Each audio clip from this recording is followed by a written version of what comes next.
de nostalgie. Mesdames, Messieurs, bonjour, ravi de vous retrouver en cette matinée du 20 juin 2021. Nous serons ensemble jusqu'à 10 heures. Aujourd'hui, le 20 juin, c'est une journée qui correspond au premier jour donc, du passage des épreuves du baccalauréat. À cette occasion, nous souhaitons à tous les candidats une très belle réussite et un bon courage à tous. Dans cette perspective, nous allons nous intéresser à ces initiatives qui ont été entreprises pour accompagner les candidats donc, au baccalauréat dans leur révision et ce à travers une plateforme qui a été lancée. Il s'agit donc de la plateforme Zidni Bac. Alors, comment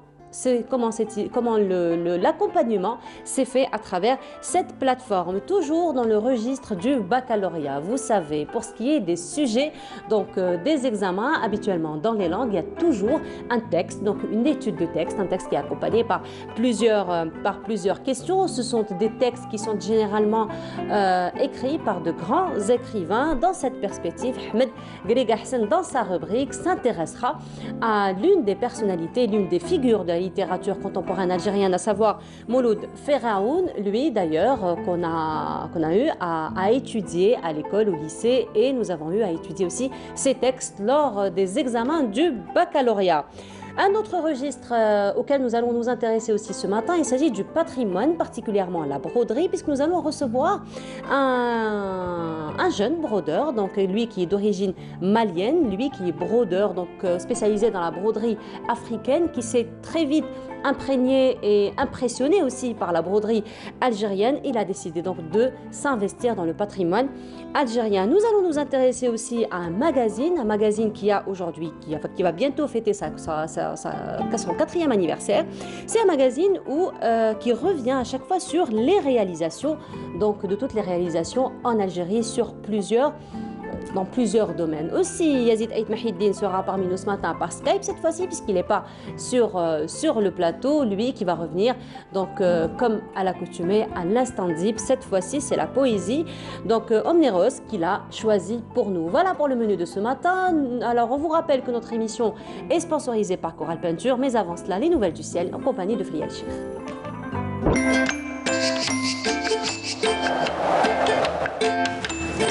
La météo vous est présentée par Mobilis.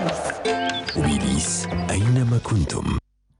Bonjour Friel. Bonjour à vous. Comment ça va? Ça va, je vous remercie. Alhamdulillah. Un plaisir de partager avec vous le plateau. Et puis ça fait un bon bout de temps qu'on ne s'est pas retrouvés. Voilà. Alors aujourd'hui, Friel, vous avez une très belle couleur de chemisier qui vous va à merveille. Merci, qui rappelle la saison estivale. Justement, voilà. C'était ma question. Alors, est-ce que c'est fait exprès pour rappeler un petit peu le soleil? Parce qu'on n'a pas eu du soleil quand même depuis quelques journées. Exactement, il a beaucoup plu. C'est toujours bien d'avoir la pluie. Ce sont les agriculteurs qui vont être contents. Mais c'est le soleil qui aura le dernier mot aujourd'hui. Ah bah voilà, au moins on a eu du soleil, particulièrement pour les bacheliers aujourd'hui. Exactement. Ils auront on leur peu d'humidité aussi. Beaucoup de courage pour aujourd'hui. Inch'Allah. Ça va bien se passer. Inch'Allah. Un peu plus de détails à votre compagnie, oui, Friel. Allons-y. Alors, bonjour aussi à tous ceux qui nous regardent ce matin. Excellent réveil à vous tous. Heureuse de vous retrouver. Hier, comme prévu par Météo Algérie, nous avons eu un temps agité, orageux, pluvieux, pratiquement sur toutes les régions du nord du pays. Aujourd'hui, la tendance à l'amélioration. On notera un ciel dégagé à l'ouest malgré la présence de quelques nuages vers l'intérieur ouest. Un temps orageux régnera cet après-midi à l'intérieur pluvieux aussi, l'intérieur centre et est. Le maintien d'un ciel orageux aussi près des côtes est et puis sur la partie sud.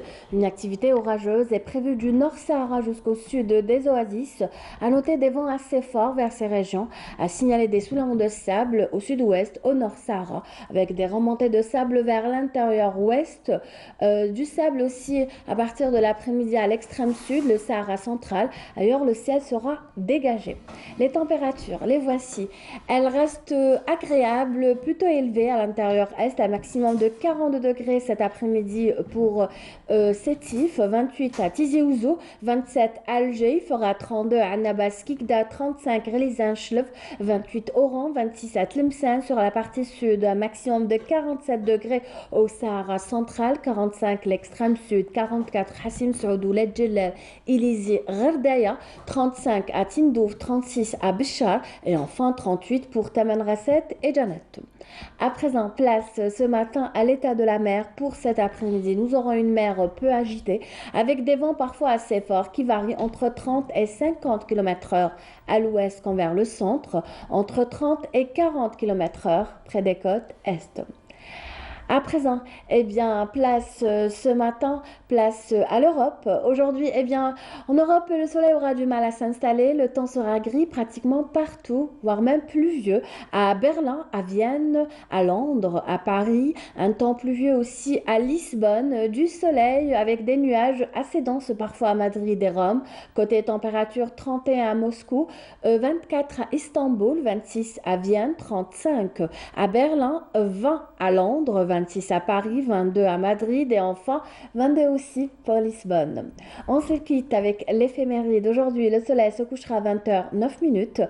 Vous avez toujours le site de Météo Algérie qui est mis à votre entière disposition. Je vous remercie pour votre attention. À tout à l'heure.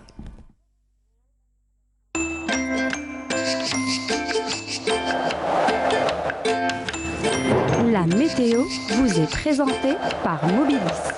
Mobilis أينما كنتم. Même si on aura un peu de soleil aujourd'hui, on voit quand même que la grisaille persiste sur plusieurs régions d'Algérie, même en Europe, Feriel. Exactement. Exactement. Voilà. Merci beaucoup, Feriel. Donc, on vous retrouvera tout à l'heure après Journal Télévisé du midi, suivi de 19h, et demain pour Avec Bonjour plaisir. d'Algérie. Voilà, Merci beaucoup, Feriel. Bonne journée à Merci, vous. à tout à l'heure. Et on continue, pause musicale comme à l'accoutumée. Ce sera en compagnie de Massa Bouchafaï. On se retrouve juste après.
Et c'était donc Messa Bouchafa. À présent, Ahmed Garrigassan est parmi nous ce matin. Bonjour. Bonjour Nour, bonjour à tous les téléspectateurs.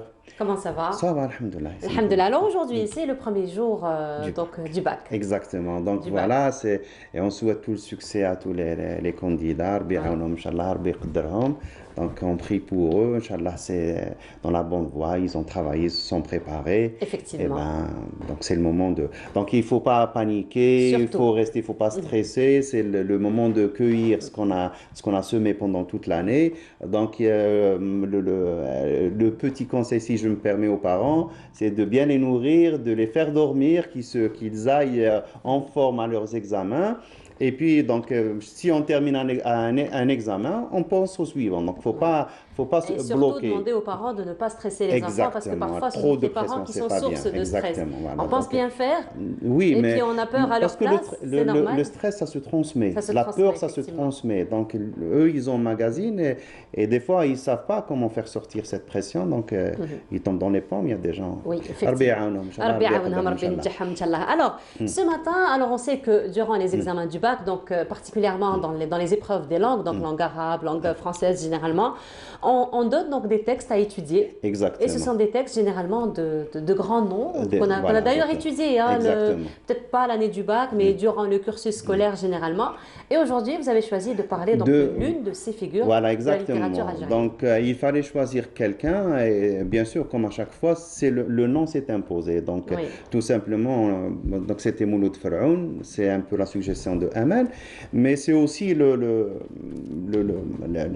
statut du bonhomme. C'est un shahid de la révolution algérienne. Effectivement. C'est l'un des premiers écrivains, c'est un romancier. Il a été enseignant, instituteur, donc il a enseigné l'un des premiers aussi. Donc c'est un homme qui s'est battu pour le savoir, pour la culture en Algérie. Il y a aussi un autre caractère, parce que je connais sa fille Oui. qui est pharmacienne dans le quartier, donc au quartier chez nous. Donc je la salue, ça fait longtemps qu'elle s'est installée. C'est une dame maintenant, bien sûr, elle est d'un certain âge, très respectable, honorable, bien sûr, comme on peut imaginer les enfants d'un Mouloud Effectivement, Faraoun. d'un Mouloud Exactement. Faraoun, effectivement. Exactement. Et lui, bien sûr, donc, c'est quelqu'un qui ne s'est pas contenté comme peut-être il y a plein d'Algériens comme lui qui ont fait l'ENS. Il s'est engagé dans la lutte intellectuelle et la lutte syndicale à la fin, parce que il n'a pas eu une vie classique, donc on il a rappelle choisi juste que l'ENS, c'est l'école normale. l'école normale, C'est l'école normale supérieure Voilà. de Bouzerrea. En fait, c'est ce qui était un peu accordé. Lui, il est né en 1913, donc en plein fin fond de la Kabylie, dans les profondeurs. Une famille très pauvre. Son père est tout de suite, en 1928, est tombé malade, donc il a eu un accident. C'est pour ça qu'il a écrit un peu comme exutoire son livre Le Fils du Le pauvre. Fils du pauvre. Donc il était très bon dans sa scolarité. Mais bien sûr, les Algériens, ils étaient soumis, comme ils étaient indigènes chez eux par l'occupation française, donc ils étaient soumis à un régime très particulier. En tant qu'indigènes, quand ils rentraient à l'école, ils rentraient à 6 ans, comme tout le monde. Mais puisque le français n'est pas leur langue maternelle, donc ils devaient faire une année en plus. Donc ils devaient un peu s'adopter, si on se permet de dire les choses comme ça, au régime. Et puis à la fin, quand ils ont leur certificat de fin d'études, quand ils passent leur 6e, ah dommage, tu es très bon Mouloud, tu es magnifique, mais tu as 13 ans, tu n'as pas les 12 ans, donc tu ne peux pas aller au CEM. Donc ils étaient comme ça, ils étaient frustrés. Il y a plein d'Algériens qui étaient très excellents. Je connais, moi, me l'a raconté Ami Boualem, c'est un voisin. Il me disait, moi j'étais très bon, mais c'est ce qui m'est arrivé. Donc tout de suite, à 13 ans, il a pris le chemin du travail. Donc il a quitté l'école. Mais bon, Mouloud Faraoun a eu la chance un peu de passer ses filons. Donc il est parti à l'école normale pour la formation d'instituteur. Bien sûr, c'est un instituteur qui n'allait pas être engagé pour enseigner les Français. Bien sûr, il allait enseigner bien sûr dans le fin fond de la Kabylie, dans la montagne, assez co-religionnaire, comme on dit ça, avec des gens comme lui, bien sûr. Ils étaient condamnés à cette situation. Il a trouvé un chemin de l'écriture. Le chemin de l'écriture, il a commencé par écrire des articles et il a aussi, comme exutoire, écrit son premier roman, Le Fils du pauvre. Donc, qu'on a tous lu, je pense, Oui. quand on était tout petit. Le Fils du pauvre, moi, me rappelle De un peu toute aussi. façon, même celui qui n'a pas lu le roman, il a dû lire au moins un extrait parce Voilà. que de toute façon, il fait partie du programme. Normalement, je ne Du sais pas programme. s'il y est Je ne encore. sais pas s'il y a encore, en tout cas à mon Exactement. époque, Mm. je sais qu'on a eu un extrait Fouroulou, de moi Mohamed Dib et de Mouloud Ferraoun, exactement. effectivement. Fouroulou par-ci, Fouroulou par-là. Exactement. Et chaque fois que je vois Mouloud Ferraoun, je me rappelle aussi des noms de mes premiers instituteurs, Madame Hamoudi, ma première institutrice de langue française. Je crois que sa fille travaille au Canal aussi. Bien sûr, je la salue. Et tous les instituteurs qu'on a eus pendant tout le parcours, ça nous rappelle, c'est très nostalgique aussi, ça nous rappelle. Et puis, ça décrit une situation, la situation des Algériens à une certaine époque. Donc, c'est pratiquement tous ces premiers romanciers ont fait des écrits un peu autobiographiques parce qu'ils décrivaient une situation. Et c'est ce qui nous permet à nous de voir comment ils vivaient, ces gens, comment vivaient les Algériens à l'époque. C'est tiré de la réalité. Exactement, c'est des images, c'est des une images. reconstitution finalement de faits à travers les romans. Voilà, exactement. C'est des prises d'images, c'est des flashs sur une situation particulière. Donc, c'est la pauvreté, la misère, c'était les maladies. Donc, nous, bien sûr, nos grands-parents, ils nous racontaient un peu donc, ce qu'ils ont vécu avec toutes ces histoires de choléra, de typhus pendant la Deuxième Guerre mondiale. Une fois, une grand-mère avait vu une autre grand-mère qui était plus âgée qu'elle. Elle me disait, tu vois celle-là, pendant toute la Deuxième Guerre mondiale, elle n'a vécu qu'avec 2 dates par jour. Donc, je lui dis, comment elle a pu faire? Elle me dit, c'est comme ça. Donc, c'était la misère. Donc, mais avec Mouloud Ferraoun, on a une meilleure description parce que c'est un homme de lettres, il écrit très, très bien. Et puis, il s'est lancé dans la trilogie, donc il décrit Terre et Sang. C'est vraiment, on est vidé de son sang quand on lit ces misères. Il y a aussi le journal qui, bien sûr, il a eu la présence d'esprit d'écrire son journal de 56 à 62 pour décrire un peu le quotidien des Algériens pendant la Révolution. Ils vivaient avec la peur dans le ventre, les Algériens. Surtout des gens comme lui, qui avaient une certaine renommée, qui étaient connus, qui ont publié. Donc, ils étaient dans le collimateur des ultras collants, des pieds noirs. Donc, et à la fin, ils l'ont eu avec d'autres gens. Donc, ils étaient en réunion. J'ai eu un peu la description de ce qui s'est passé, qui m'a été raconté par mon ami Riyad. Lui a été raconté par un copain, un ami de Mouloud Ferraoun, Siboul Noir Abdessamad. Lui aussi, donc sa femme vient de décéder tout récemment, bien, Rabbi yarhamhum fizou, ils étaient instituteurs. Donc il m'a décrit un peu cette histoire, donc quand ils ont fait leur réunion pour créer une nouvelle association d'aide à la société, comment elle a été vue par l'OAS et comment ils ont décidé de passer à l'action. Et certains, bien sûr, ont perdu leur vie, d'autres ont survécu à ça. Donc, avec l'œuvre de Mouloud Ferraoun, donc c'est ça. Donc, c'est les affres de l'occupation française qu'on voit donc décrites dans des scènes et bien sûr le background, c'est pas les villes, c'est le village où bien sûr on ressent le plus la misère. Donc c'est le fin fond de la Kabylie où il n'y a pratiquement rien, il n'y a pas de route, il n'y a pas d'eau, il n'y a pas de lumière, il n'y a pas d'électricité, il n'y a rien. C'est des gens qui étaient complètement abandonnés à leur sort. Bien sûr, un siècle après le colonialisme, des gens qui étaient venus, bien sûr, ils étaient là à raconter, bien sûr, on est là pour vous civiliser, mais en fin de compte, c'est des gens qui ont arraché même la langue, même le français, ils l'ont arraché, ils l'ont payé de leur vie. Donc voilà un peu.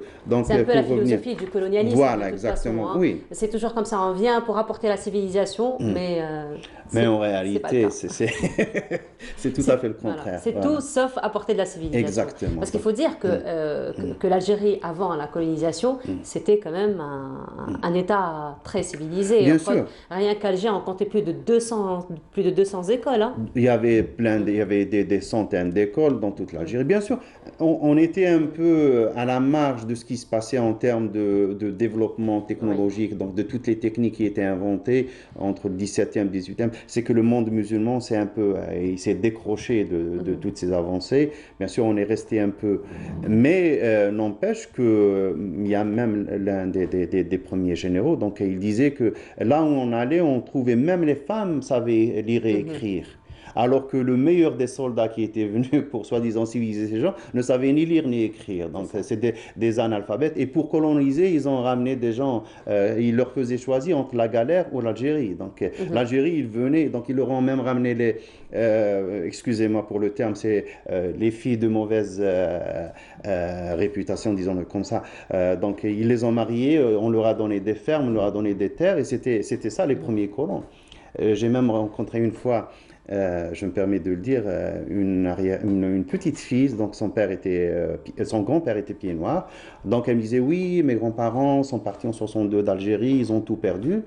Je lui dis, qu'est-ce que tu veux que je te dise? Donc, donne-moi une preuve que ton grand-père a vendu ses biens là où il était et il est venu acheter des biens ici en Algérie et je lui rembourse de ma poche. Mais s'il n'a rien ramené, c'est tout à fait normal qu'il ne prenne rien avec lui. Oui. Donc, il n'a rien ramené, il est parti comme ça, là, et donc, mais voilà ce qu'ils ont laissé. Ils ont laissé des mémoires. Donc, ils ont laissé une œuvre inachevée. Donc, il y a Mouloud Ferhoun qui est parti. Donc, il a même laissé des œuvres qui étaient en chantier. L'anniversaire, La Cité des Roses, c'est des romans qui n'avaient pas eu le temps de terminer. Donc, donc, c'est des génies qui sont partis comme ça. Il était très jeune. Donc, il est mort en 62, il est né en 1913. C'est une œuvre inachevée. Donc, et il avait aussi écrit quelques lettres qu'il a échangées avec Albert Camus, bien sûr, Albert Camus, avec sa fausse réponse à la fausse question qu'il s'est lui-même posée. Personne ne lui a demandé de choisir entre sa mère et la justice. Donc, on ne lui demande pas. Donc, il faut être un homme juste pour choisir la justice. On ne choisit pas, on met pas au même, personne, on vous posera même pas, à vous, on ne va pas vous poser la question, choisissez entre votre mère et la liberté. C'est pas normal, c'est pas une question qu'on pose. Donc c'est comme ça, c'est juste une fuite qui s'est inventée pour fuir sa responsabilité d'intellectuel, bien sûr parce qu'il ne l'a pas été, tout simplement, à la différence de son concitoyen, comment il s'appelle déjà, l'autre qui a refusé le prix Nobel. Simone de Beauvoir et l'autre, comment il s'appelait son mari déjà, son compagnon. Bon, ça va revenir. Ça va revenir, Donc voilà un peu. Donc, et bien sûr, on est là, c'est le bac. Voilà, et justement, par rapport donc, à Mouloud Ferhoun, puisqu'on parle aujourd'hui de Mouloud Ferhoun, il faut dire que cet instituteur était une réelle, on va dire, menace pour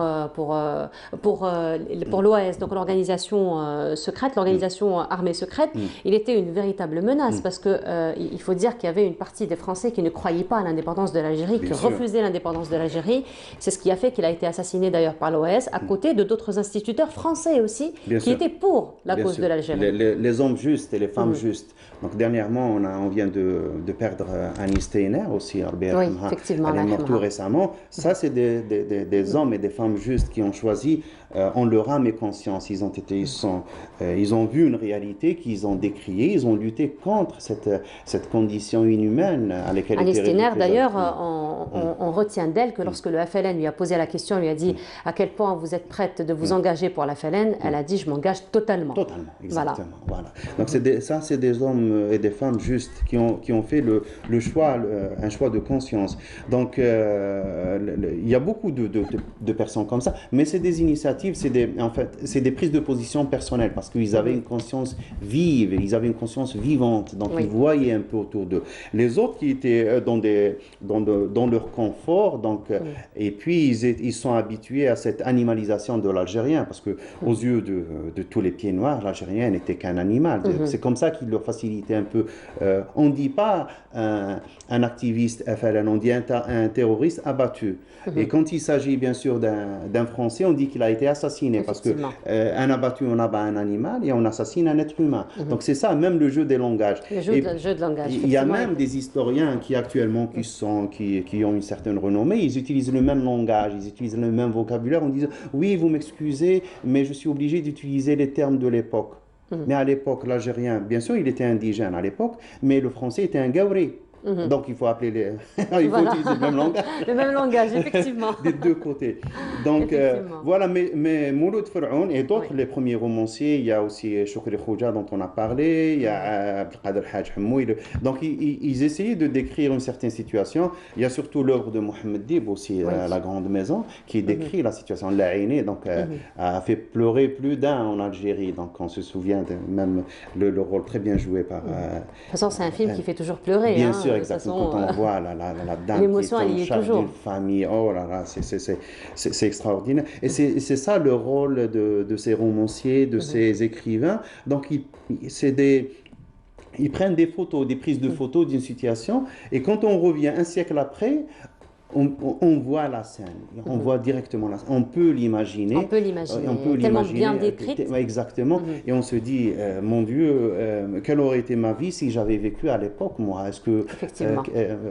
comme une fois, il y a un Algérien qui me disait, oui, les Français, mais ils ont laissé plein de choses, je lui ai dit, oui, c'est vrai, mais c'était pas ni pour toi, ni pour ton père. S'ils étaient restés, C'est parce qu'ils pensaient qu'ils allaient, que l'Algérie leur appartenait, et qu'ils puis allaient rester l'Algérien, le éternellement. jeune dans les villes, c'était porter monsieur, porter madame, sans plus. Donc Voilà. c'était à peine ça. Mouloud Ferhoun nous Effectivement. permet de voir autre chose. Voilà, Effectivement, et c'est la raison pour laquelle donc Mouloud Ferhoun et plein d'autres noms de la littérature algérienne et universelle aussi font partie du programme donc scolaire, dans tout le cursus scolaire, afin justement déjà d'apporter une culture générale aux élèves, mais aussi transmettre donc toutes ces belles émotions. Maintenant, s'il est Voilà. dans le programme cette année, on n'a pas d'informations préalables, on Voilà. n'en savait rien. Donc on Mais- parle de lui comme représentant de la littérature algérienne, mais s'il tombe dans le sujet, qu'on ne dise pas qu'ils ont eu un tube. Voilà, qu'on a eu. De toute façon, le choix n'était pas fortuit du tout. Si on l'a choisi, c'est parce qu'il est enseigné. Si on l'a choisi, c'est parce que lui-même, il était instituteur. Shahid aussi. Voilà, et ancien Shahid Shahid, aussi, Barbi effectivement. Merci beaucoup, Merci à Ahmed vous. Ghali Ghassan, encore Allah une fois, d'être revenu, d'avoir rendu hommage donc, à cette grande figure donc, de la littérature contemporaine algérienne. Merci beaucoup. On se retrouve donc la semaine prochaine, Inch'Allah, Inch'Allah, Barbi, Inch'Allah. pour un autre hommage. Et on continue, et restant dans cette ambiance du bac. Alors, il y a quelques jours avant aujourd'hui, donc avant le jour J, il y a quelques jours avant, bien entendu, les candidats étaient versés, étaient complètement concentrés sur les révisions. Fela Abraz a rencontré quelques-uns et leur a posé la question, donc comment font-ils leurs révisions? Donc je vous laisse voir ce reportage et on se retrouve juste après. L'examen du baccalauréat approche à grands pas. Comment s'organisent les lycéens, les futurs candidats, dans leur révision? On va commencer à arranger entre nous. Donc j'ai un groupe d'amis, si on a le temps, on se rencontre pour faire des révisions ensemble. Et si j'ai des cours, je révise tout seul. Bon, on révise quand les cours au lycée. On fait les cours, on fait les révisions ensemble, on fait les révisions tout seul. Il faut faire tous vos efforts pour avoir un bon bac et un bon niveau. J'essaie le maximum de réviser plusieurs matières sur le maximum. اليوم aujourd'hui des sciences, le lendemain des maths, bac après des physique. En général tout seul parce qu'en groupe c'est difficile à maintenir en fait le sujet. Parce qu'on va dériver, on passe à autre chose, on va discuter, on va rire, on a du mal à tenir le sujet pour réviser. C'est difficile cette année mais le Covid, mais je pense que ça va être facile le bac techniquement vu les circonstances, les jazz de là. Les visio blar inchallah le bac. Où je révise toute seule sur YouTube. Il y a plein de profs, ils ferment très bien. Réviser en groupe ou en solo, à la maison ou à la bibliothèque, le choix est multiple, mais l'objectif est commun. Obtenir le sésame qui assure l'entrée à l'université. Et voilà, de retour sur le plateau. Donc là, ça a été un reportage de Fela Abraz qui a rencontré donc les quelques candidats. C'était juste avant le bac, donc ils étaient en train de préparer la journée d'aujourd'hui. On va rester donc dans cette ambiance de révision. Je vous l'ai dit ce matin, il y a plusieurs initiatives qui ont été lancées pour l'accompagnement de ces révisions. On va parler aujourd'hui de l'une de ces initiatives. Il s'agit d'une plateforme de révision, Zidni Bac, en compagnie donc du concepteur Brahim Dhili. Bonjour. Bonjour, Marhaba. comment allez-vous? Ça va et vous-même? Ça va très bien, merci de m'avoir invité Alhamdulillah. au plateau de Bonjour d'Algérie. Bah, c'est un plaisir de vous recevoir. Merci. Alors, Zidni Bac, c'est une plateforme donc, qui a été déjà lancée dans des conditions particulières, on va dire. Absolument, absolument. Donc, ça a été lancé l'année passée, en pleine période de Covid, de confinement. Donc, à ce moment-là, les élèves c'était une rupture de normalité. Donc, les élèves ne pouvaient pas Une rupture partir à l'école. franche, en plus, Absolument. Et nette. Donc les élèves ne pouvaient pas partir à l'école, faire les cours de soutien scolaire, même passer l'examen de bac blanc, l'examen de fin d'année. C'est à ce moment-là qu'on a eu cette idée-là, donc de leur proposer une sorte de plateforme, une sorte de simulateur de bac en ligne, où ils peuvent s'exercer, renforcer leur niveau de préparation pour bien affronter les épreuves de baccalauréat. Alors là, vous parlez de simulateur. Donc si on parle de simulation, ça veut dire que le sujet est sur place, les exercices sont sur place. Est-ce qu'il y a un chronomètre par rapport à cela aussi? Absolument. En fait, donc on est vraiment dans l'ambiance, dans une situation le plus possible aux conditions de bac. En fait, durant le bac, on teste 3 compétences chez l'élève. Enfin, la première compétence, c'est les connaissances, donc je sais ou je ne sais pas, je connais pas. Deuxième compétence, c'est la capacité d'analyse. Donc, on a les faits, on a les éléments, c'est comment les combiner pour essayer de proposer, de disserter un thème. Et troisième compétence, c'est la compétence de gestion de temps. Donc, les 3 sont présents dans notre simulateur de bac. Et qu'est-ce qu'il offre? C'est en fait, c'est tout le sujet, donc pour toutes les matières, pour toutes les spécialités. Donc, on peut passer sur son téléphone, sur sa tablette, sur son PC, son laptop, un examen que par la suite il est autocorrigé, donc qui fait ressortir les réponses, mais aussi les justifications de bonnes réponses, parce que l'objectif c'est de bien saisir la portée des réponses. Et bien sûr, et c'est là la nouveauté, c'est de sortir avec la note globale, la note par exercice, mais aussi la note par chapitre qui est traitée dans le sujet. Ça, c'est une notation qui est un petit peu qui est inédite par rapport à la notation classique, c'est de proposer à l'élève aussi des recommandations de révision en fonction, donc dans les chapitres là où il est moins bien préparé. Là où il est moins bien, voilà. Alors là, on va voir une vidéo que vous allez peut-être nous expliquer et nous commenter. Absolument, donc ce que vous voyez ici, donc, comme c'est une plateforme en ligne, donc on propose un certain nombre de services digitaux, donc en plus du simulateur d'examen, bien sûr, qui est le cœur, qui est le noyau de notre plateforme, on leur propose donc des QCM, mais aussi des forums d'examen. Pour l'occasion, nous sommes la première start-up à être financée par le ASF, Algerian Fan Startup, qui ont apprécié cette expérience-là, qui voudraient l'encourager bien sûr pour pouvoir la déployer pour d'autres niveaux scolaires, mais aussi des niveaux professionnels. Nous proposons donc durant tout le parcours de révision, on fait une méthodologie de révision qui répond aux besoins ponctuels des élèves. Donc on commence par leur proposer des QCR, donc genre 3 mois ou 4 mois avant la révision, tout en leur proposant des résumés de cours pour essayer de reprendre la révision petit à petit, avant de leur organiser des lives de révision, des bootcamps, sorte de camps intenses de révision.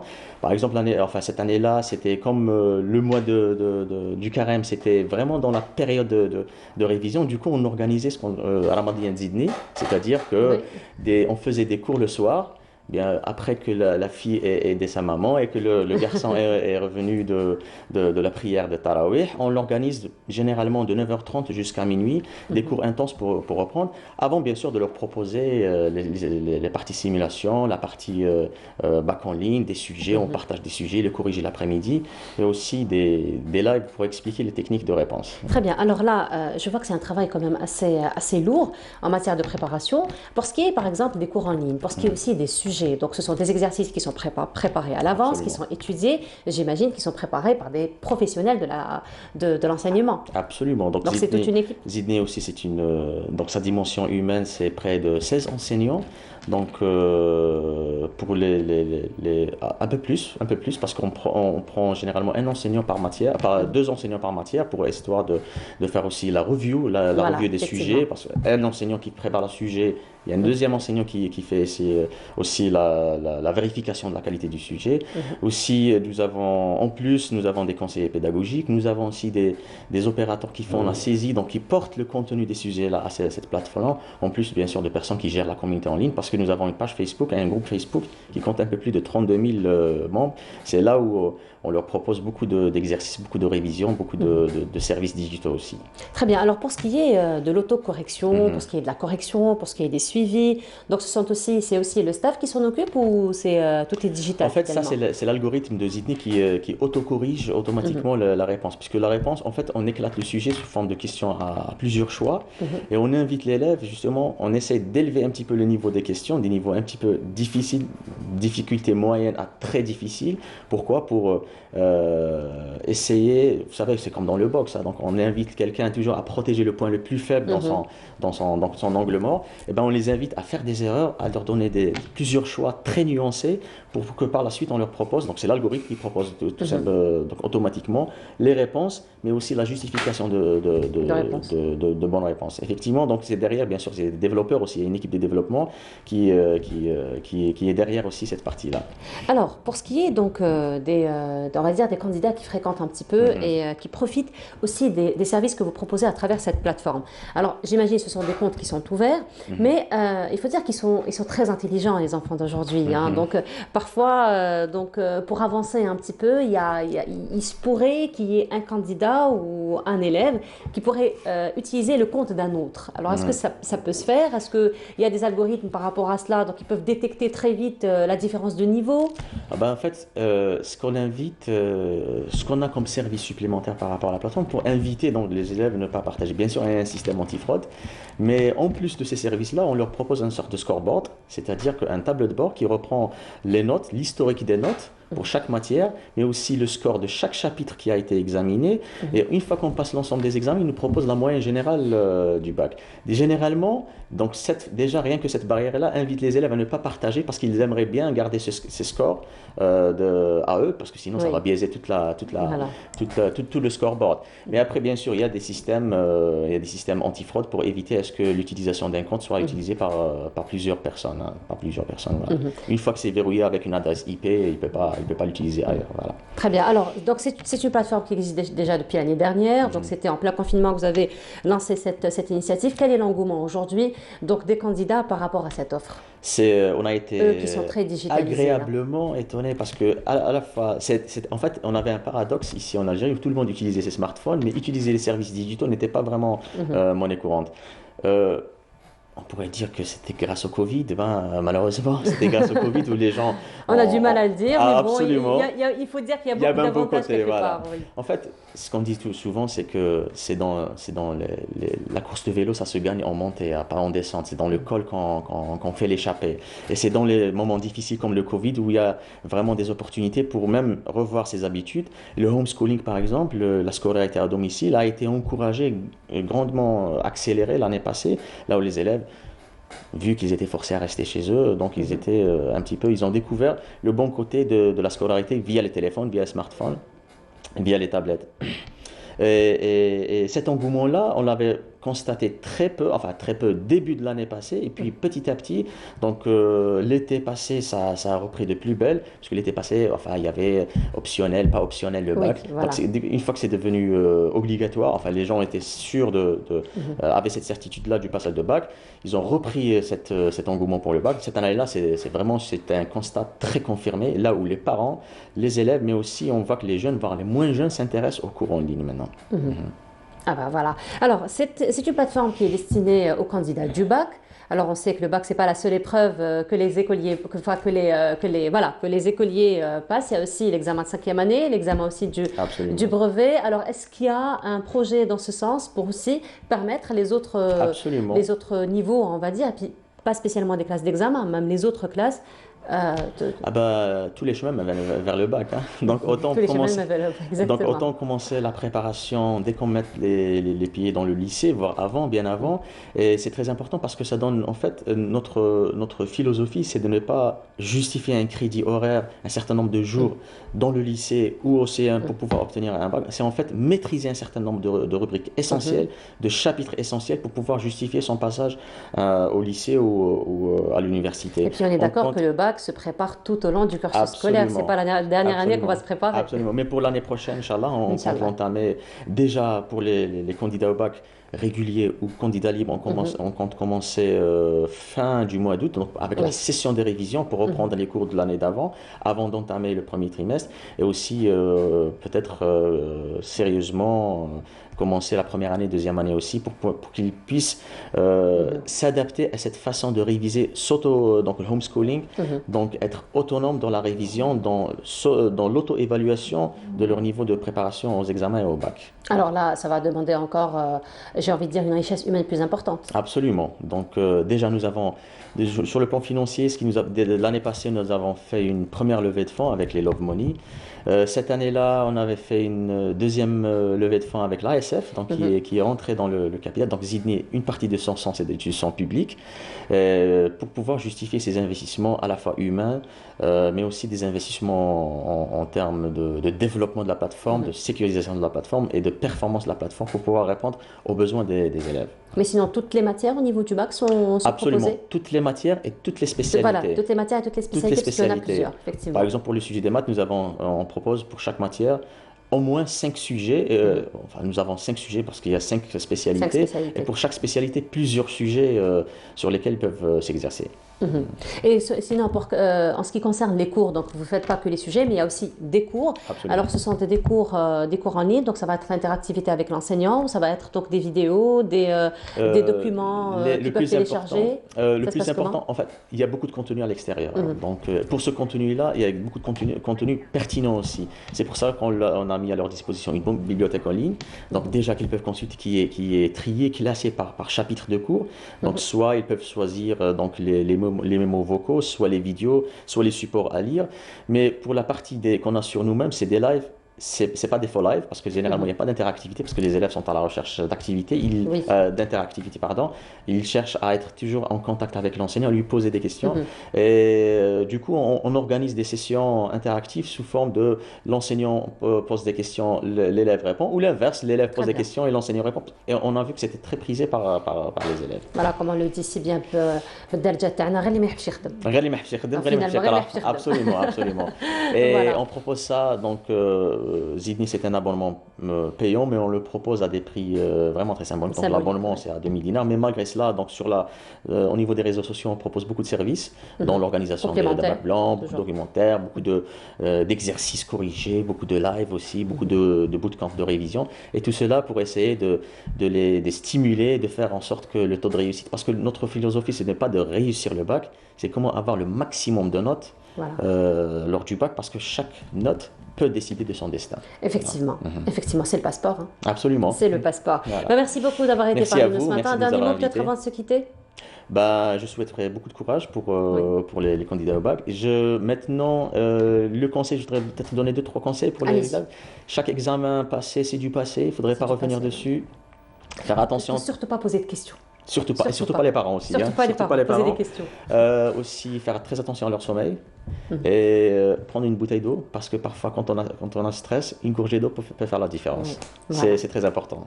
Merci beaucoup. Donc on rappelle Brahim Dihili, vous êtes le fondateur donc, de la plateforme de révision. Co-fondateur avec mon associé. Ouais. Très bien. Alors de la plateforme révision Zidni Bac. Merci beaucoup encore une fois. Une belle continuation à vous. Et on continue. Je vous le disais ce matin. Donc nous allons recevoir parmi nous un Malien, lui qui est brodeur, très imprégné par la culture algérienne, par la broderie algérienne. Mais avant cela, encore une amie de l'Algérie qui habite avec nous, elle est malienne aussi, Jamila Maïga, qui, elle, donc, fait la promotion de la mode africaine. C'est Samira Hadjamal qui l'a rencontrée, on se retrouve juste après.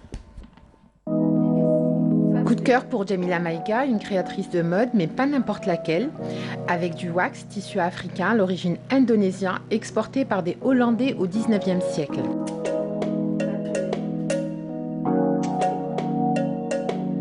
Qu'importe l'origine, l'essentiel est dans le motif géométrique, la couleur vive et la touche ethnique. Une touche qui s'installe dans nos penderies. On adore, surtout quand c'est combiné à la noblesse d'une cause. Ça, c'est des coussins en fait de confort pour les femmes justement qui ont le cancer. Tu sais, quand je crois que c'est celle auquel on a fait une ablation du sang, ça les réconforte. Je crois que c'est pour dormir en fait, parce qu'elles ont des douleurs, donc ça les soulage en fait. J'ai pris le tuto en fait sur internet et j'ai commencé à le faire. Mali, Niger, Nigeria, Sénégal, Jamila Maïga œuvre à sa façon à partager le patrimoine. L'Afrique est à l'honneur. Dans mon travail, en fait, j'utilise un tissu qu'on appelle le wax. Donc, vous avez le wax en fait qui est utilisé. J'aime bien l'utiliser en fait dans une tenue complète, par exemple là. Et j'aime bien aussi faire un mélange en fait de tissus, de couleurs. Donc là, je vais sur l'uni. Par exemple, là, j'avais fait une collection où j'allais sur l'uni en haut et je mettais du wax en bas pour atténuer pour celles qui ne pouvaient pas porter la tenue complète. Après, vous avez le wax. Vous avez aussi différents types de wax. Vous avez du wax, voilà. Vous avez du tissu malien. Vous avez du tissu malien qu'on appelle le comatex. Donc ça, c'est un coton malien, des motifs en fait maliens, inspirés en fait de ce qu'on appelle le bogolan. Le bogolan, c'est le tissage malien, 100% malien. Donc là, vraiment, c'est un coton fait de manière artisanale, voilà. De l'énergie de la création, de l'emblématique Afrique et de l'Afrique subsaharienne, Djamila Maïga nous fait voyager grâce à ses créations dans nos racines profondes. Il y a des modèles, ce sont des clientes qui nous les ont inspirés. Djamila, je préfère plus... si tu allais dans ce sens-là, ce serait mieux que si tu allais dans un autre sens. Et c'est comme ça qu'au fur et à mesure, j'ai évolué. Ce que j'aime en fait dans mon travail, c'est le fait d'avoir pu construire en fait un modèle, des modèles qui plaisent aux Algériennes, parce que justement c'est au fur et à mesure en fait des rectificatifs, des changements de ce qu'elles aiment et de ce que je fais, que voilà, on est arrivé à certains résultats qui ont marché d'ailleurs.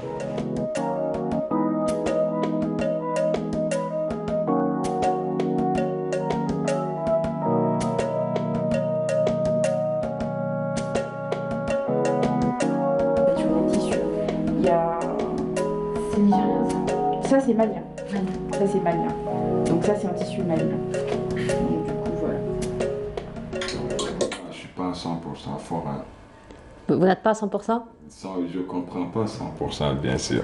Nous sommes déjà à l'antenne, vous savez. Oui, je savais. On nous regarde déjà. Et vous l'auriez compris, Alassane Traoré est parmi nous ce matin. Merci d'avoir accepté notre invitation. C'est un plaisir de vous recevoir. Alors, avant de passer à vous et de parler un petit peu de votre passion pour la broderie, nous avons Yazid Ait Mahiddine pour sa rubrique L'Instant Dib. Yazid, bonjour. Bonjour. Comment ça va, Yazid? Vous allez bien?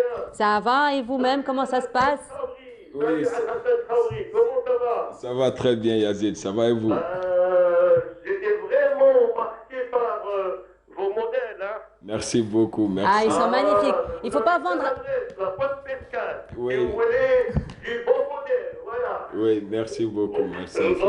Voilà, une très belle adresse dorénavant. Très belle adresse. Voilà. Inch'Allah. Alors Yazid, vous n'êtes pas parmi nous ce matin, vous êtes en bord de mer, vous êtes donc du côté de Sidi Fred, n'est-ce pas?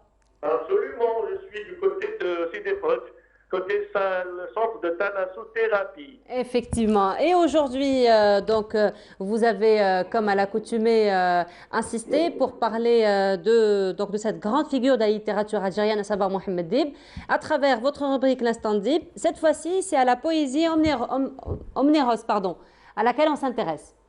Absolument. Donc, c'est Mohamed Dib est avant tout un poète, en fait. Il a travaillé sur plusieurs recueils de poésie. On avait parlé de l'enfantillage, on avait parlé de formulaire, on avait évoqué également Ombre gardienne. Mais là, c'est Omnéros. Omnéros, c'est un recueil de poésie qui a été publié en 1975. Il faut savoir que ce recueil de poésie, à présent, il est introuvable, sauf chez les bandes d'adresse ou les bouquinistes.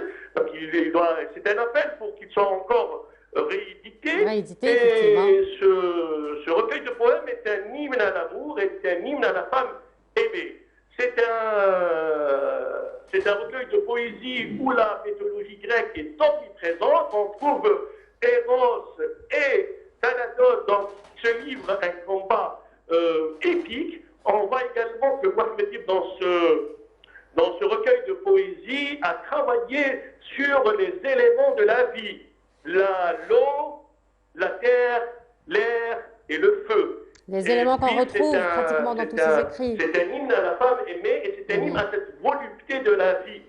Et on rappelle également que Mohamed Dib a travaillé sur cette question, sur cet élément de la vie qui est la vie et la mort, ces pulsations de la vie qui essayent de faire face aux pulsions de la mort. Et sans plus tarder, je vais essayer de vous déclamer un passage de ce recueil de poésie où il dit tu reviens dans l'encan des voies, tu ouvres un chemin poudreux, tu instaures la sédition. Tu reviens dans l'encan des voies, tu ouvres un chemin poudreux, tu instaures la sédition. Guerre qui se débauche et brame, tu crées ces légendes d'été et les dépailles sur les meules. mais entre tes seuls seins et bras, les seules meutes d'innocence, seuls alliés blottis par les corps. Tu as gré cette foudre agile et la sourde entente des mousses, les os pour cris, garde des traces. Tu as gré cette foudre agile et la sourde entente des mousses et les os pour en garder traces. Et on voit dans ce recueil de poésie cette présence d'une résonance bachelardienne, donc ce rapport à l'eau, ce rapport à cette vie, ce rapport à cette volupté de l'amour. Donc voilà, donc j'ai choisi aujourd'hui de parler du rapport de la poésie de Dib à la femme, à l'amour charnel et à l'été, parce que là on est en plein été, on voit les vagues, etc. Et je reviendrai la prochaine fois, je pense, avec plus d'images et voilà, donc et là on est en train d'enregistrer en fait la nouvelle émission de Voilà, effectivement. Au mois d'août, voilà. Effectivement, donc merci beaucoup Yazid pour cet instant Dib. Donc on rappelle, vous êtes au niveau donc de CD Forage pour les enregistrements donc de l'émission qui sera diffusée à partir du mois de juillet. Merci beaucoup Yazid et bon courage à toute l'équipe de Bonjour d'Algérie de Brise d'été qui est sur place. Alassane, on revient à vous.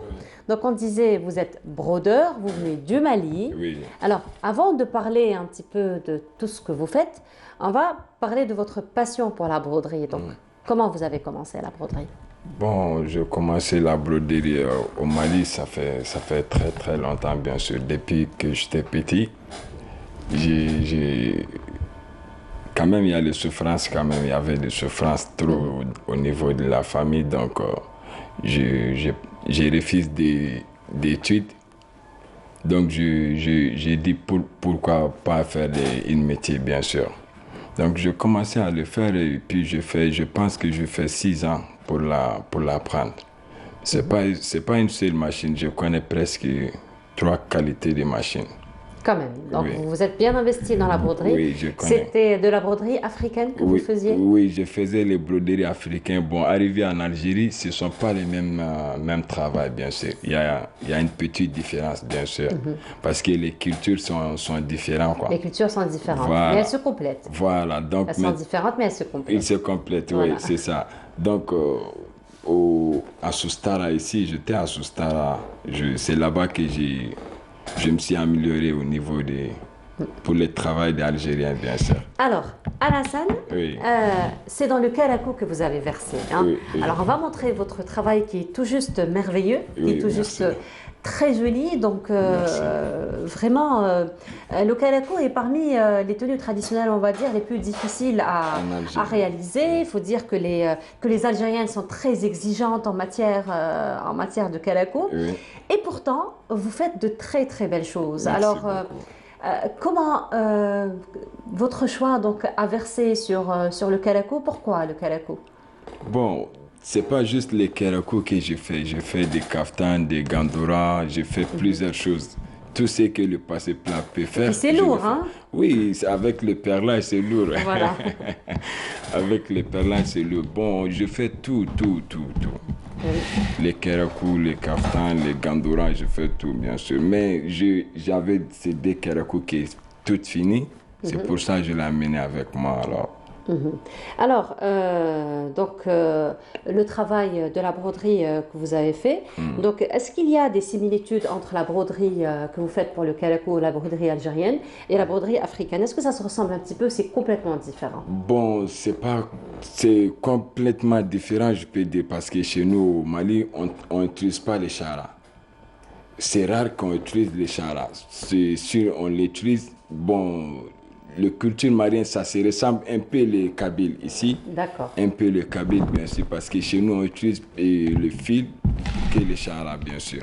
Parce que tous les kerakou des Algérois, c'est le travail des charas, bien sûr. Voilà. Et ça a été difficile pour vous ou... Bon, toute chose, il y a des difficultés, mais avec le courage, tu peux s'en sortir, bien sûr. Voilà, ça c'est un beau message, hein, vous venez de dire, avec le courage, la persévérance. Avec le courage, on peut faire tout, bien sûr. Avec le courage, ça peut aller, bien sûr. Alors, Alassane, parlez-nous un petit peu de vos premiers contacts. Donc là, ce sont des brodeurs qui vous ont appris, vous avez été en contact. Comment ça s'est passé pour vous? Lorsque j'ai venu ici en Algérie, c'était 2014, bien sûr. J'étais dans les chantiers, manœuvrage, tout ça. Ça trouvera que je n'ai pas les relations de ce travail. Donc un jour, on est sorti pour se balader. Donc je me suis rencontré avec un Malien. Il m'a dit qu'il fait la broderie. Je dis, même moi, je faisais ça au Mali, mais arrivé en Algérie, je n'ai pas trouvé ça.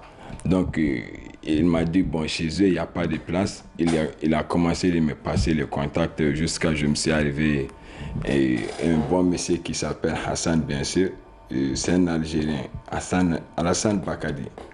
Il est au Soustarabo. C'est chez lui que je me suis un peu amélioré dans le travail algérien. Quoi. Et aujourd'hui, vous avez votre atelier. Nous sommes en train de voir quelques images de votre travail. Oui. Bon, je n'ai pas une grande atelier. Je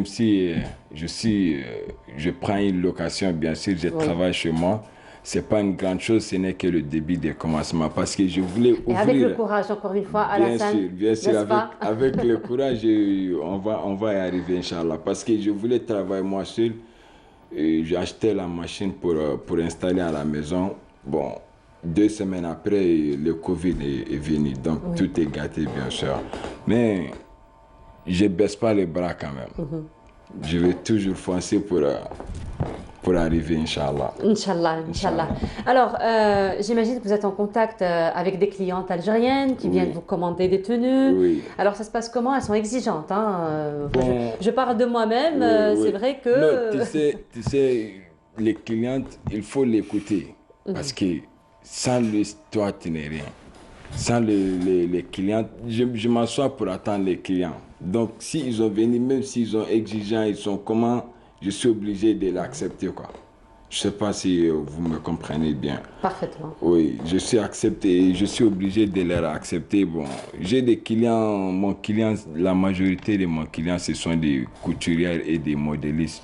Très bien. Et ils font la Alors, découpe. les couturières, les modélistes, généralement, elles savent ce qu'elles veulent. Voilà, ils savent ce qu'ils veulent. Ils m'amènent des choses sans problème, je les fais et puis c'est bon.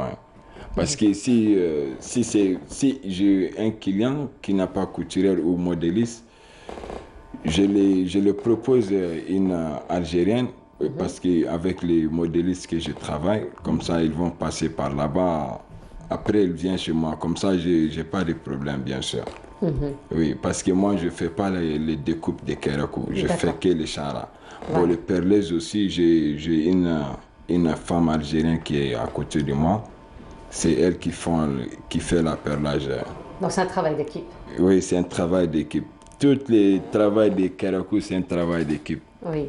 Chacun a sa spécialité. Voilà, chacun a sa spécialité, c'est ça. C'est un travail d'équipe, bien sûr. Très bien. Alors, Alassane, est-ce qu'il y a à l'avenir, par exemple, parce qu'il faut dire que la broderie algérienne est magnifique, la broderie africaine est tout aussi magnifique. La broderie, c'est toujours un message, c'est toujours quelque chose qu'on a envie de transmettre. On l'a dit, les cultures sont différentes, mais elles se complètent. Oui, bien Alors, sûr. est-ce qu'il y a à l'avenir, par exemple, un projet pour jumeler, on va dire, les différentes cultures à travers des tenues, à travers des broderies, à travers des créations comme ça? Bon. Est-ce que vous pensez probablement un jour pour le faire? Bon, bien sûr que chaque jour on peut penser de nouvelles choses. Oui. Chaque méthode, tu essaies toujours d'évoluer dans le travail. Donc pourquoi pas? Pourquoi pas? Oui, je peux. Ça sera facile de le faire si vous devez le faire? Déjà, moi, je Parce qu'on connais... sait qu'on a un petit peu cette idée que la culture africaine, c'est une culture très colorée. Oui, donc, oui. Tout ce qui est couture, tout ce qui est broderie, c'est très, très coloré. Oui. Et le Kérakou, c'est pas aussi coloré que ça. Oui, il faut le Kérakou, dire. Donc, ça se colorait dans le perlage. Voilà, dans le perlage, et même dans le perlage, c'est très précis comme couleur. Donc, c'est généralement du ton sur ton, on casse avec du doré, avec de l'argenté, mais sans plus. Oui. Alors, est-ce qu'ici, il y aura un jumelage? Est-ce que vous pensez que ce sera facile? Bon, quant à moi, ça dépend des clients seulement. Sinon, pour faciliter les choses, c'est pas... Moi, sur la machine, je peux faire tout. Hein. Je peux faire tout, mélanger les fils, mélanger les couleurs pour que ça sorte bien. Je peux faire, bien sûr, parce que, bon, tu sais, c'est pas facile, quoi. Oui. C'est pas facile. Non, c'est pas facile, mais avec le courage, on doit Oui, bien sûr, on va y réaliser, bien sûr. Voilà, alors c'est très intéressant ce que vous faites et on rend hommage donc à tous ces artisans donc, qui font ce beau travail. Alors depuis que vous vous intéressez à la broderie algérienne, au karako, au kaftan, aux robes constantinoises comme vous l'avez si bien dit, alors ça vous prend beaucoup de temps pour faire vos réalisations? Pour réaliser une karako? Par exemple? Bon, pour réaliser un karako, ça dépend des modèles bien sûr. Et puis c'est le dessin qui prend beaucoup de temps. Dès qu'on a fini le dessin, maximum 3 jours, on peut terminer. La broderie. Oui. Donc finalement, c'est le dessin qui prend du temps et non pas la broderie. Oui, pas la broderie. Même la broderie, ça peut prendre le temps, mais avec nous, les Africains, parce qu'on met les kits dans nos oreilles et puis on n'a plus le temps à parler, on travaille. Alors le kit dans les oreilles, quel genre de musique? Bon, tu sais, c'est des musiques maliennes quand même. C'est des musiques maliennes, des Salif Keita, des rappeurs maliens, bien sûr. Parce que ça nous fait aussi penser de Mali, bien sûr, parce que depuis on est quitté au Mali, donc on n'a aucune activité pour le Mali. Donc de temps en temps, il faut écouter les musiques quand même. Oui. C'est une nostalgie pour vous, c'est une façon de revivre un petit peu les moments. C'est ça, oui, c'est ça. C'est ça, oui. Tout en travaillant. Oui. Tout en travaillant. D'autant plus que j'imagine vous avez, si vous le faites en un temps record, comme ça, 2-3 jours, c'est parce que vous avez aussi travaillé très jeune dans la broderie. Oui. La broderie n'a plus de secret pour vous. Oui, il n'a plus de secret pour moi. Sur la machine, je n'ai pas de secret. Voilà. Il suffit juste de vous donner le modèle, de vous expliquer ce qu'on veut. C'est ça, oui. Et si vous m'avez amené votre modèle, je vous demande si je vois tous les dessins, bien sûr. Oui. Ça va être identique comme vous m'avez amené. Très bien. Mais si, par exemple, parce que la majorité des travail, il amène les modèles, vous voyez les devants, le dos, on ne peut pas les voir. Alors c'est à moi de décider ce qui est devant. Je vais décider ce qui va mariner au dos et au niveau des manches. Ça se décide en fonction de quoi? En fonction de ce que vous voyez. Donc ce sont des propositions que vous allez faire, vous allez proposer aux clients. Non, par exemple, s'il y a des clients, ils amènent les photos, on peut voir tous les dessins de devant. Mais la manche, on ne les voit pas. Le dos aussi, on ne les voit pas. Bon, il y en a aussi qui amènent, on voit le dos, mais le devant, on ne voit pas. Oui. Donc, toujours, c'est avec l'expérience que tu peux réaliser le modèle et puis ça va lui plaire aussi, Inch'Allah. Inch'Allah. Ben, merci beaucoup, Alassane, d'avoir été parmi nous ce matin. Ça a été un plaisir de vous recevoir, de partager ce moment avec vous. Oui. On vous souhaite une très belle continuation. Des projets? Merci beaucoup. Avant de se quitter, des projets, un dernier mot? Bon, un message que vous voudriez faire passer? J'aimerais bien réaliser un grand atelier ici qui se nomme Matata Broderie, bien sûr. Parce que le nom de mon page, c'est Matata Broderie. Ça veut dire quoi? Matata, bon, c'est un surnom de jeunesse seulement. Parce qu'au Mali, quand on est jeune, chacun va dire quelque chose pour qu'on l'appelle en tant que jeune. Donc moi, je choisis Matata depuis en enfance, bien sûr. Je me suis grandi avec. D'accord. Alors c'est Matata? Matata Broderie, le nom Matata de page. Broderie. Oui, le nom de page sur Facebook, c'est Matata Broderie. Il y a mon numéro là-bas, il y a tout, bien sûr. Très bien. Oui. Ben, merci beaucoup. On vous souhaite une très belle continuation, de beaux succès, Inch'Allah, à l'avenir. Pourquoi pas un défilé de mode auquel on assistera. Inch'Allah. Merci beaucoup. Je rappelle Alassane Traoré. Donc, vous êtes brodeur, vous êtes d'origine malienne. Oui. Et donc, vous faites non seulement de la broderie africaine, mais aussi algérienne. Merci encore une fois. Merci. Et on continue. Et nous allons rester avec cette culture aussi riche, aussi colorée. Donc, cette culture africaine, puisque cette fois-ci, nous allons voir un portrait d'un Africain, cette fois-ci chanteur. Vous qui adorez les chansons, vous qui adorez le rythme. Donc c'est un chanteur, il s'agit de Boobstone. C'est Samira Hadjamar qui l'a rencontré, on se retrouve juste après. Boobstone, c'est un artiste, chanteur, compositeur, auteur-compositeur et arrangeur de musique. Berceau de l'humanité. Une belle rencontre avec Aboubacar, alias Boobston, un artiste malien tombé amoureux de l'Algérie il y a 10 ans déjà.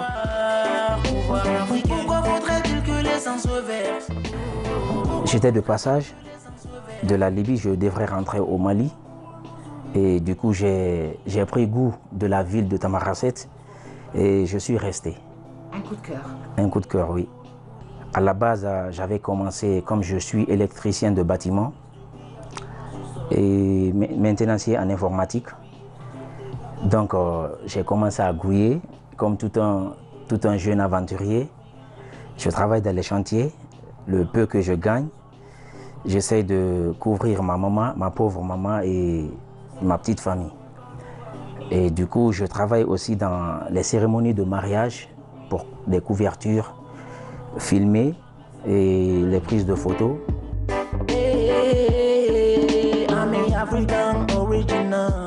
On vendait les photos à 50 dinars.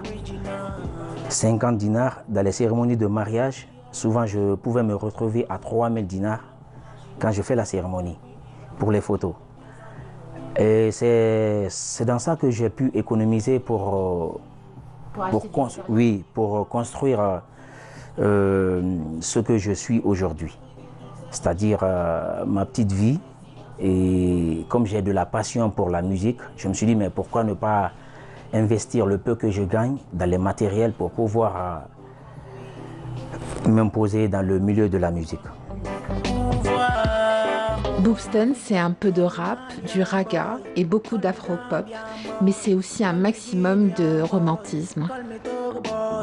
Je n'ai pas de couleur de musique, je fais tout genre. Est-ce que tu préfères peut-être un peu plus le Ce que je préfère, c'est les musiques sentimentales, à l'afro-pop. Tu es un romantique. Ah oui, je suis vraiment romantique. Un album bientôt en perspective, on lui souhaite. Mon rêve, j'aimerais bâtir mon propre empire dans la musique.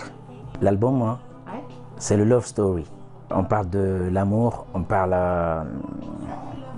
la vivacité d'un être humain. Et il y a aussi des chansons qui parlent des aventuriers résidant dans des pays maghrébins qui parlent aussi le courage.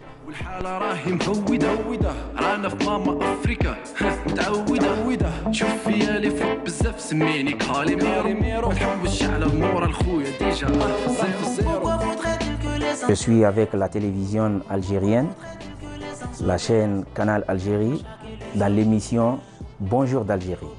Alors je vous invite à suivre massivement cette émission qui fait la joie du cœur. Cette chanson, elle est dédiée à ma maman, ma pauvre maman et ma petite sœur adorée. Et je vous fais le gros big up à tout l'équipage de ce reportage, Samira, Aziz et Sabri. Et Zidani. Aminata, Aminata, dis joyeux anniversaire. Aminata, Aminata Conté.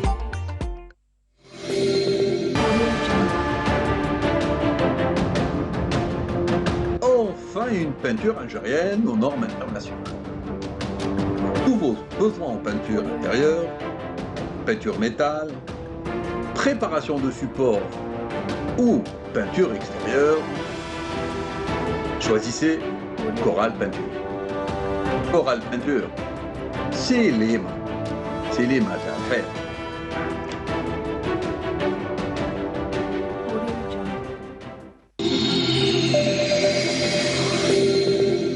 Et de retour sur le plateau, cette fois-ci, nous allons parler d'un magazine, d'une édition qui revient sur l'actualité algérienne. Il s'agit donc de la revue du magazine Injazet.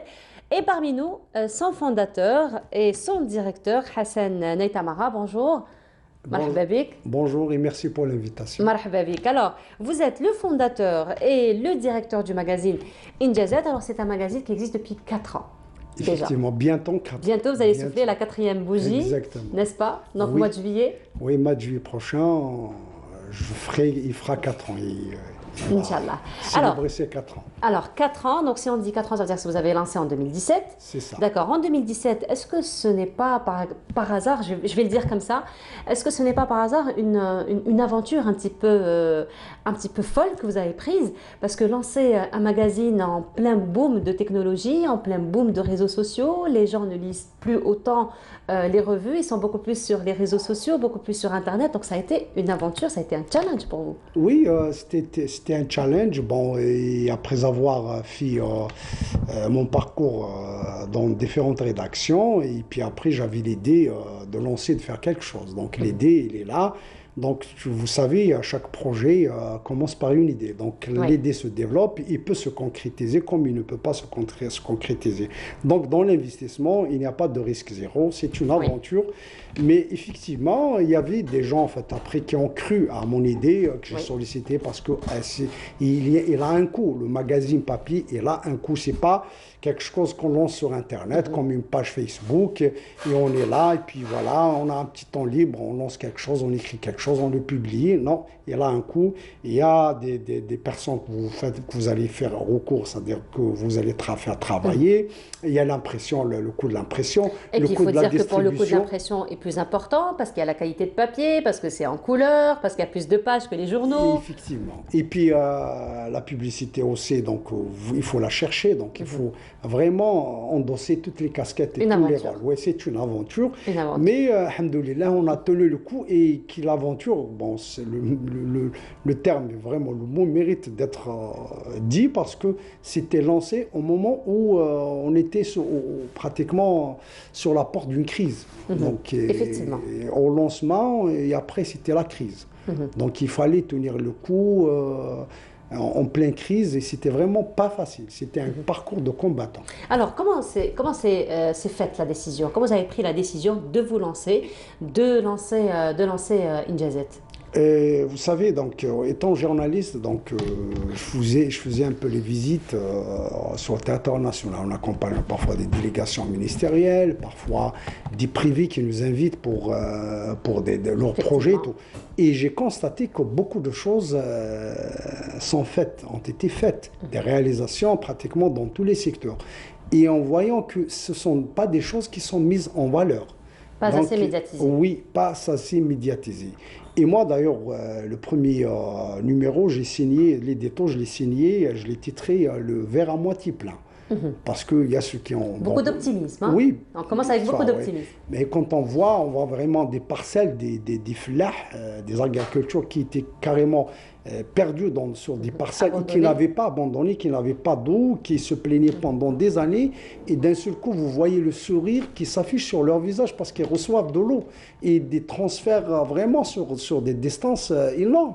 Et quand vous voyez cette agriculture, ces flahs, qui ont le sourire sur le visage, qui sont optimistes. Maintenant, là, ils ont l'espoir de réussir leur projet.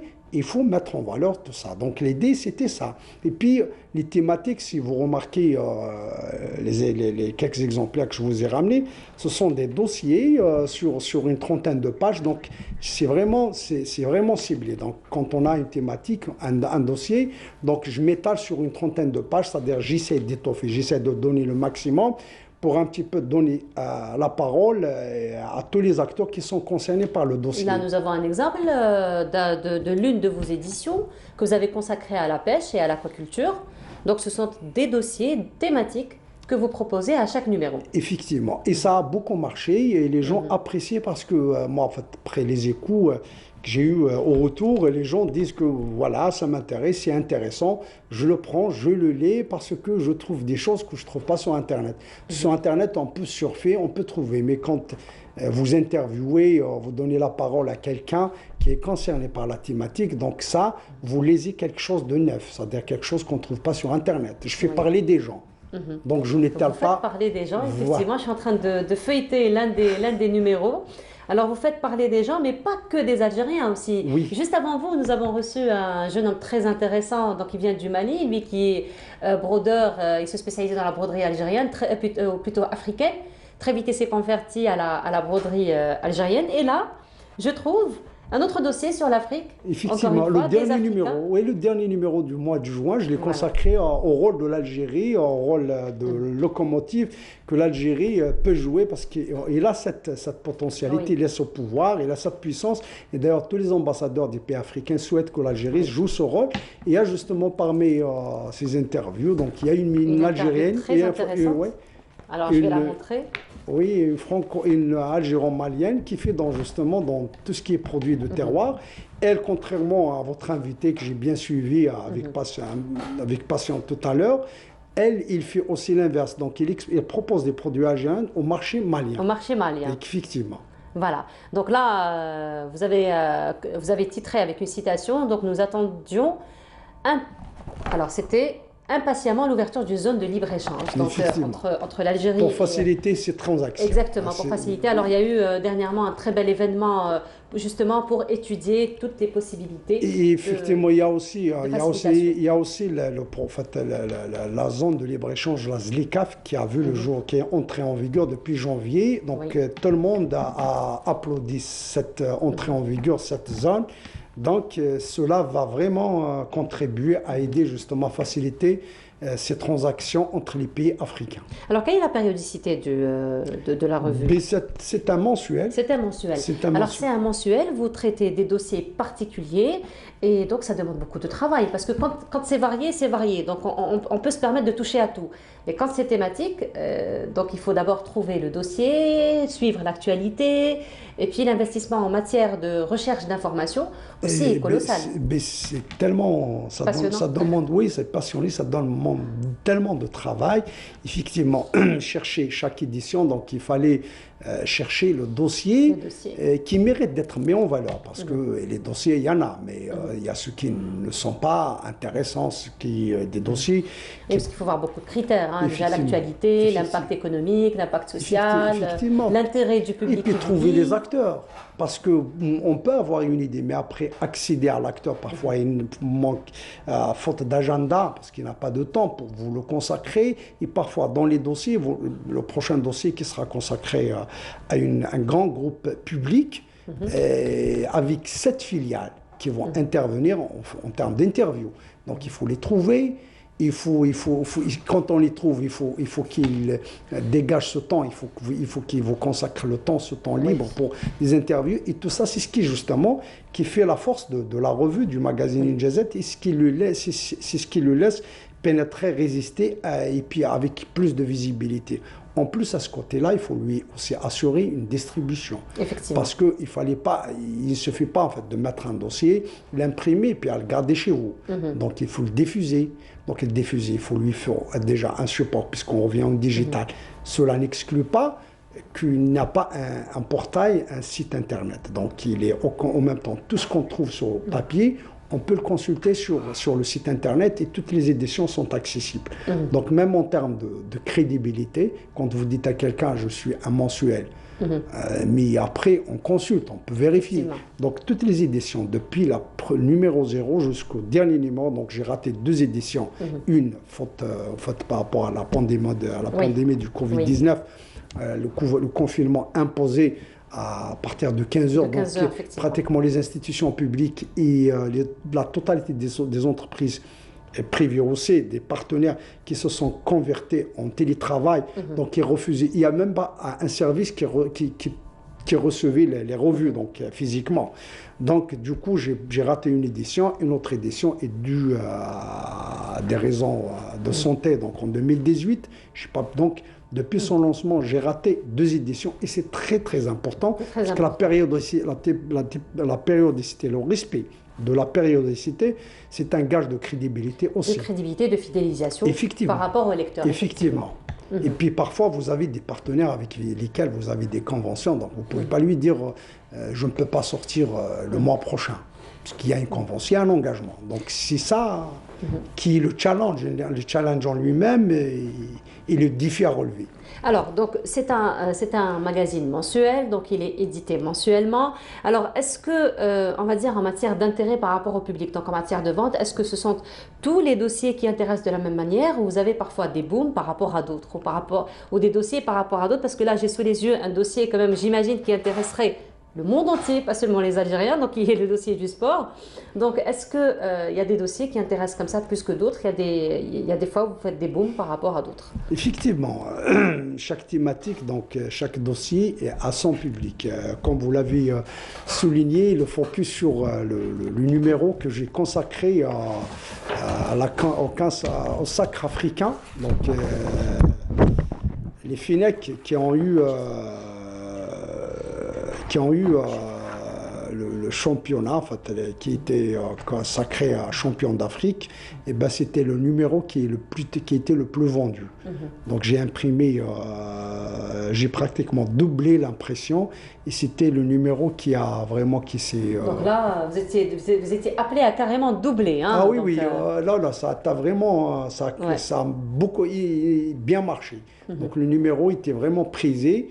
Et donc, c'est pour cela que je l'ai accompagné avec ce poster géant. Oui. Donc, il a vraiment carburé. Après, c'est des thématiques. Et parfois, il y a aussi ce qui lui donne plus de visibilité aussi. Quand je consacre un dossier à une thématique, par exemple, il y a des entreprises publiques, par exemple, ou privées, qui sont concernées par la thématique. Parfois, ils passent commande parce qu'ils le dispatchent et le distribuent à leur niveau.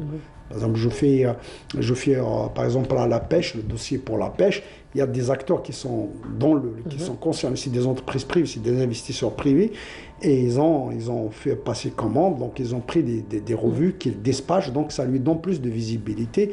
Et puis aussi, c'est un numéro qui je distribue gratuitement au niveau de toutes les institutions, pratiquement toutes les institutions, les ministères, les institutions et les partenaires entreprises publiques et privées, et le reçoivent dans des enveloppes nominatives.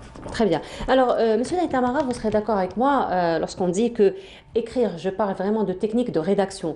Donc, écrire pour un journal, pour la presse écrite, c'est pas comme écrire pour un magazine. Oui, donc, c'est pas du tout les mêmes techniques de rédaction, c'est pas du tout donc les mêmes principes de rédaction.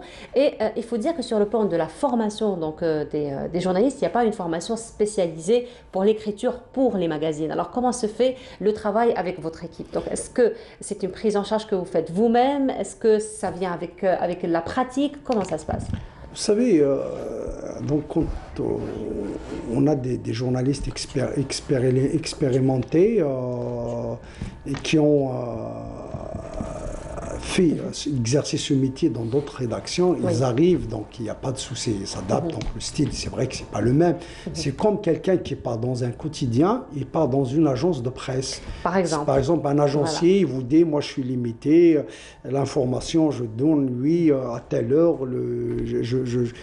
il n'a pas une marge de manœuvre dans sa rédaction, dans son article.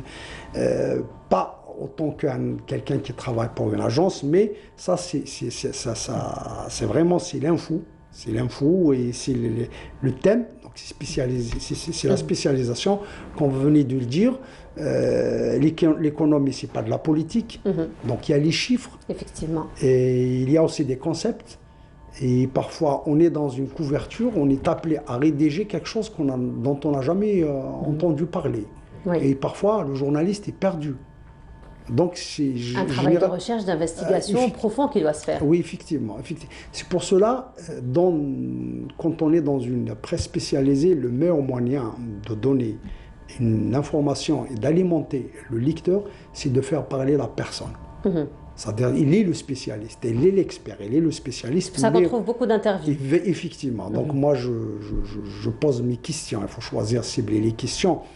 Je donne par exemple les questions de la pêche, donc quelqu'un qui fait dans l'aquaculture, moi j'ignore, je ne connais pas l'aquaculture.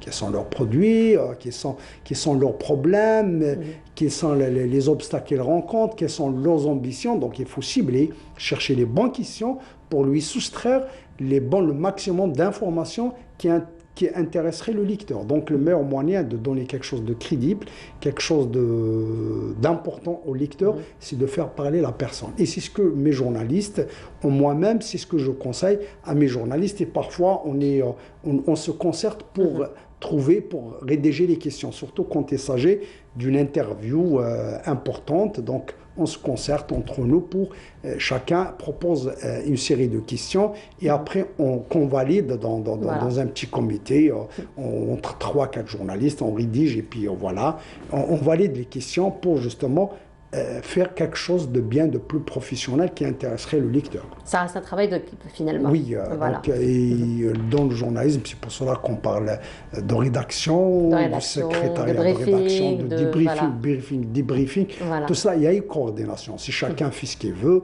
là, on s'en sort pas. Surtout dans un magazine, il faut beaucoup d'harmonie, on va dire, parce que dans un magazine thématique, en plus, il faut vraiment qu'il y ait un suivi, qu'il y ait une continuité, qu'il n'y ait pas de répétition.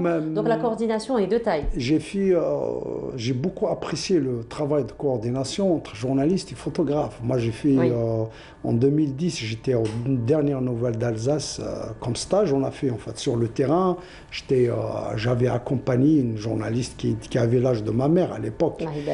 Et puis il y avait son photographe, vous voyez, avant de prendre la photo, il vient chercher l'angle et qu'est-ce qu'il veut le journaliste, qu'il le briefe pour un plan, pour une prise de photo. Donc il y a coordination, même la photo elle est très importante aussi. Donc même le photographe... si la photo ne traduit pas le texte ne traduit pas la photo, comme si on n'a rien fait, voilà, c'est pour cela qu'on parle dans notre jargon d'une photo parlante. Effectivement, d'une photo parlante, et parfois on a besoin que de la photo parle d'elle-même. Oui, effectivement, elle s'exprime, exactement. C'est un peu comme l'audiovisuel, hein, donc on peut très bien faire un no comment. No comment, voilà, vous faites passer la vidéo sans parler, sans rien dire. Effectivement. Alors maintenant, on va parler un petit peu de votre équipe. Vous avez une équipe importante quand même qui travaille pour le magazine. On est 5 entre l'infographiste et administrateur. C'est quand même une équipe très réduite pour un mensuel thématique. Oui, mais l'effort il est colossal parce que le problème n'est pas dans le nombre. Ça vous fait combien d'heures par jour? Donc, on ne compte pas. Pour moi, je ne compte pas. Donc, je suis là, invité, moi je sors et puis j'ai d'autres rendez-vous pour des interviews et le soir, je rédige. Généralement, la rédaction, je la fais le soir. Oui. Mais après, voilà, la production, en fait, c'est pas le nombre qui compte, parce que c'est la qualité et l'efficacité aussi. Donc l'efficacité. Et puis avec l'expérience, c'est très facile finalement de boucler, même vous donnez le temps, un magazine mensuel. Ça devient quelque chose de mécanique. Effectivement. Vraiment, ça devient quelque chose de mécanique. Eh ben voilà, des projets à l'avenir avant de se quitter?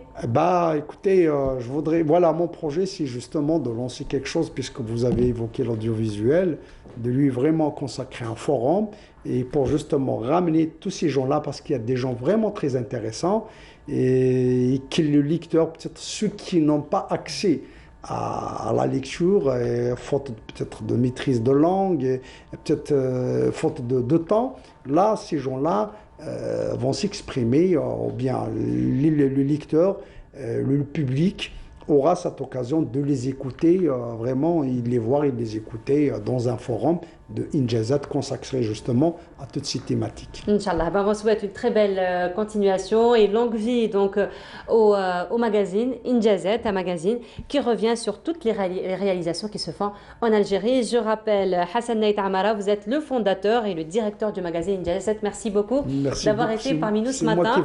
Alors nous arrivons à la fin de l'émission, mais avant cela, nous, toute l'équipe de Bonjour d'Algérie donc présente leurs félicitations aux lauréats de l'examen de 5e année, à savoir Messaad Maria, qui est la fille de notre collègue Abdelrahman Messaad, qui a décroché sa 5e année avec une moyenne de 9,50. Son amie aussi, Telkaïr Amina, 9,50, tout comme elle. Et aussi Tema Mara Tajeddin avec 9,70 de moyenne. Donc félicitations à tous les lauréats, donc à tous ceux qui ont décroché haut la main leur examen, et on nous souhaite encore une fois une très belle réussite et un bon courage donc aux candidats du baccalauréat. Le baccalauréat c'est aujourd'hui en Algérie. Aussi toute l'équipe de Bonjour d'Algérie souhaite un très très joyeux anniversaire, une longue vie à notre chère collègue Radia Bouhamer qui est tout juste en régie. C'est notre script de ce matin. Voilà, donc nous arrivons à la fin de notre émission. Merci beaucoup de nous avoir suivis. Vous retrouverez Amal Almi demain, Inch'Allah, à partir de 8h30. Je vous souhaite une très agréable journée à tous. Au revoir et à très bientôt.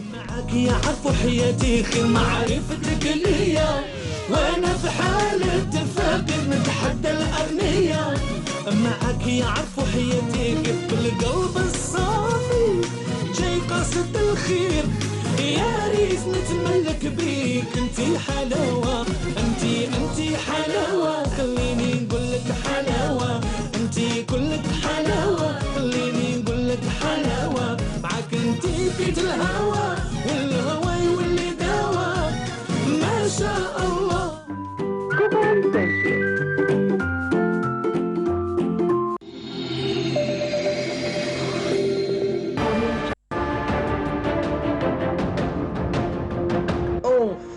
peinture algérienne aux normes internationales. Tous vos besoins en peinture intérieure, peinture métal, préparation de support ou peinture extérieure, choisissez Coral Peinture. Coral Peinture, c'est l'IMA تاع الحياة.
Les écoles des cadets de la nation organisent un concours de sélection pour le cycle moyen ainsi que secondaire pour l'année scolaire 2021-2022. Concernant la première année moyenne, le concours est réservé uniquement aux garçons qui sont de nationalité algérienne, nés en 2010 et plus, titulaires d'un certificat d'enseignement primaire de l'année en cours avec une moyenne égale ou supérieure à 8 sur 10.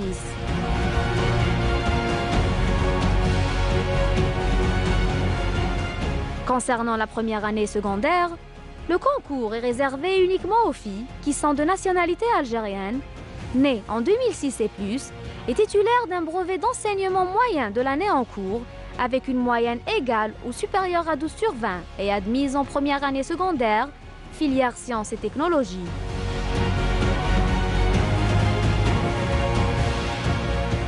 L'admission aux écoles des cadets de la nation est subordonnée à un concours d'accès, d'une visite médicale ainsi qu'une épreuve sportive. Toute inscription aux écoles des cadets de la nation s'effectuera exclusivement sur le site internet du ministère de la Défense nationale. préinscription.mdn.dz/cadet.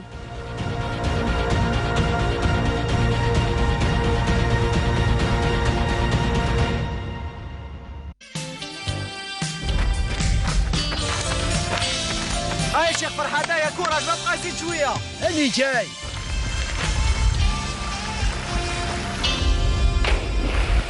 اخرج تبهبون اخرج اخرج اخرج وبالك تغلط تحط رجلك برافاس هاي تبلعك ما تخافش شيخ فرحات مربي في البحر هذا ما تاع باراج ماشي تاع بحر اخرج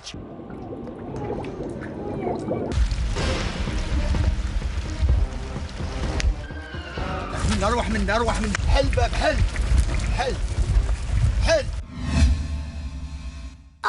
مسكين غرق. حياتنا نعمة عزيزة، قال الله تعالى: ولا تقتلوا أنفسكم إن الله كان بكم رحيما. Le coronavirus est toujours là. Voilà pourquoi il faut s'astreindre aux règles obligatoires de prévention pour conserver notre santé physique et psychologique, pour que vous ne tombiez pas malade et pour que vous ne soyez pas un vecteur de la contagion. Avant de sortir de la maison, lavez-vous les mains à l'eau et au savon pendant au moins 30 secondes. Portez votre masque correctement en veillant à recouvrir le nez, la bouche et le menton et n'y touchez plus. N'oubliez pas d'appliquer les règles de prévention à votre retour. Lavez-vous les mains à l'eau et au savon pendant au moins 30 secondes. Enlevez le masque protecteur et le jetez dans une poubelle fermée. Changez de vêtements et portez une tenue propre à la maison. Relavez-vous les mains une nouvelle fois et en utilisant un désinfectant, essuyez toutes les surfaces utilisées ainsi que ce que vous avez rapporté de l'extérieur. En veillant à aérer votre domicile régulièrement. Et de tout ça, n'oubliez pas la nécessité de communiquer positivement avec les membres de la famille. Pour plus d'informations, appelez le numéro vert 3030. Notre conscience nous protège.